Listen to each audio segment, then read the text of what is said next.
तो अगर साद हुसैन रिजवी हुकूमत में आते हैं तो कोई भी मुल्क या किसी स्टेट से स्टेट लेवल पर गुस्ताखी की जाती है नबी करीम सल्लल्लाहु अलैहि वसल्लम की ज़ात में, तो साद रिजवी का रद्द अमल क्या? से रास्ता ना दिया गया तो फिर और रास्ते ढूंढे जाते हैं, फिर और रास्ते निकलते। अच्छा, साद हुसैन रिजवी साहब से एक पर्सनल सवाल है कि इनके खिलाफ एक चीज़ मुहिम चलती है, कभी पीटीआई वाले कहते हैं कि ये नून लीग के साथ हैं, कभी नून लीग वाले कहते हैं ये पीटीआई इनको इस्तेमाल कर रही हैं। ज़ाती तौर पर साद हुसैन रिजवी साहब जो हैं वो नून लीग को ज़्यादा नापसंद करते हैं या पीटीआई को ज़्यादा नाम? देखो, मेरा नाम कलीम अल्लाह और इस वक्त हमारे साथ जो शख्सियत मौजूद हैं वो किसी भी तारुफ की मोहताज नहीं। पाकिस्तान की सबसे बड़ी मजहबी जमात के सरबरा अल्लामा हाफ़िज़ साद हुसैन रिजवी साहब इस वक्त हमारे साथ मौजूद हैं। इनसे पाकिस्तान में होने वाले ऐसे सवालात जो इस वक्त जो हमारी यूथ है वो जानना चाहती है और तहरीक लबैक पर जो सवालिया निशानात हैं वो सवालात जानने की कोशिश करेंगे। उसी हवाले से इनसे गुफ्तगू करते हैं। अस्सलाम वालेकुम अल्लामा साहब। जी वालेकुम सलाम रहमतुल्लाह। क्या हाल है किबला? अल्लाह का शुक्र है। एक तो बहुत बहुत शुक्रिया, आपने हमें कीमती वक्त दिया। और मेरा पहला सवाल ये है कि अल्लामा साहब, जो यूथ है जिस हम एजुकेशनल सिस्टम में परवान चढ़ते हैं उसमें हमें समझाया जाता है कि आपने मज़हब से बालातर होकर सियासत करनी है। सियासत और जो इस्लाम है दो मुख्तलिफ़ चीज़ें हैं, तो उस पहलू को आप कैसे देखते हैं? क्या वाकई ही मज़हब सियासत से अलग पहलू है या दोनों इकट्ठी हैं? हो सकता है जो सियासत है वो मज़हब से दूर हो, लेकिन दीन से दूर नहीं है। और इस्लाम मज़हब नहीं है, दीन है। और इस्लाम मुकम्मल एक ज़ाब्ता हयात है। और इकबाल कहता है, जुदा हो दीन सियासत से तो रह जाती है चंगेज़ियत। आप देखें दुनिया में जहाँ भी कहीं उनकी सियासत से उनका दीन दूर हुआ है तो वहाँ उसका अंजाम क्या निकला है। तो दीन जो है ना, ये सियासत जो है ये दीन का एक लाजमी जुज़ है।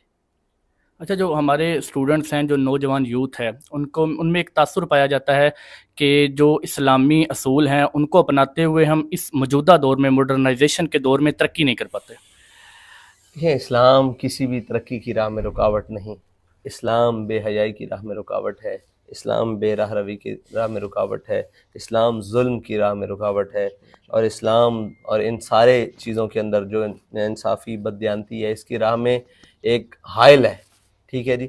और जिसका नाम तरक्की ये कहते हैं वो तरक्की तरक्की नहीं है। वो तरक्की ये कहते हैं कि इस्लाम हमें कोई पूछने वाला ना हो। इस्लाम पूछता है, लेकिन इस्लाम हक देता है। और इस्लाम हर वो चीज़ देता है जो इंसान के आज़ादी और उसका बुनियादी हकूक़ है वो उसके दरवाजे पर देता है। अच्छा, आपकी जमात के बारे में सबसे एक अहम सवाल ये उठाया जाता है कि इस्लामी कानूनों के साथ, इस्लामी निज़ाम की नफाज के साथ साथ वो यूरोपियन ममालिक के साथ ताल्लुकात कैसे कायम कर सकेंगे? देखें, जिस तरह मेरे आका मौला सल्लल्लाहु ताला अलैहि वसल्लम ने अपने वफूद भेजे बैनुल अक़वामी, और हुज़ूर के खारजी जितने भी मामलात हैं खारजा उमूर के, उनमें, और मुझे ये बताएं कि किसने कहा है कि जो अपने दीन पर चले वो खारजा मामलात नहीं रखता। आज तक ये मुगलिया दौर तक पूरी दुनिया के साथ हमारे खारजी मामलात रहे इस्लाम, और इस्लाम के अंदर एक मुकम्मल ये चीज़ें मौजूद हैं। आप मुझे बताएं कि खारजा मामलात सारे इस्तामन इस्लामी ममालिक के मौजूद हैं, यूरोप के साथ मौजूद हैं, बाकी से साथ मौजूद हैं, तो फ़लस्तीन के अंदर जुल्म बंद करवा दिए? बिल्कुल भी नहीं। तकरीबन इस्तामन इस्लामी ममालिक हैं, सारा कुछ कर लिया है। तो मामलात का मतलब ताल्लुकात का मतलब ये नहीं होता। ताल्लुकात होते हैं बराबरी की सतह पर।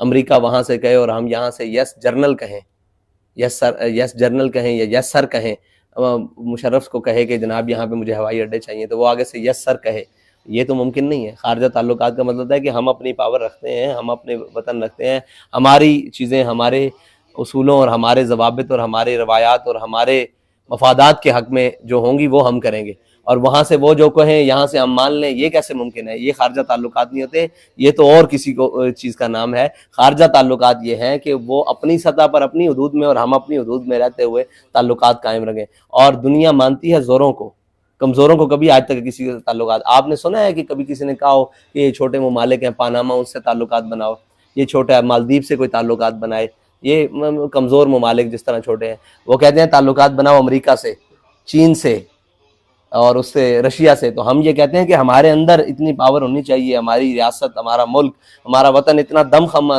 वाला होना चाहिए और उसके अंदर इतनी दम खम होनी चाहिए कि वो आपसे लोग ख्वाहिश करें कि आपसे ताल्लुकात बनाए। कमज़ोरों से ताल्लुकात कौन बनाता है? आप अपने अंदर अफगानिस्तान का जो है वो एक देते हैं कि ये अफगानिस्तान ने देखें तमाम जितने भी यूरोपियन ममालिक उनके साथ ताल्लुकात ख़त्म हो गया, अब कोई ऑर्गेनाइजेशन वहाँ पर वर्क नहीं कर रही, उनकी मैशत बैठती जा रही है, ताल्लुकात ख़त्म हो चुके हैं। देखें, अफ़गानिस्तान के ताल्लुकात ख़त्म नहीं हुए, वो तो अभी भी जाते हैं यूरोपीय ममालिक में दौरा करने और सारा कुछ। वहाँ मसला और है कि उनको तस्लीम नहीं करते। क्यों तस्लीम नहीं करते? सिर्फ इस्लाम की वजह से, ठीक है जी, इस निज़ाम की वजह से। अगर वो तस्लीम कर लेते हैं तो फिर उनको पता लगेगा कि पूरी दुनिया में ये है। और कुछ भी नहीं है। क्या वो अफगानिस्तान वाले मर गए? बिल्कुल भी नहीं। अफगानिस्तान में क्या भूख है? बिल्कुल भी नहीं अफगानिस्तान में क्या अदल नहीं हो रहा? हो रहा है। आप, मैंने तो आज तक गया नहीं, आपके ज़रिए और ये सोशल मीडिया और मीडिया के ज़रिए हमें भी खबर, अखबारात के ज़रिए, वहाँ पे क्या बदअमनी है, लोग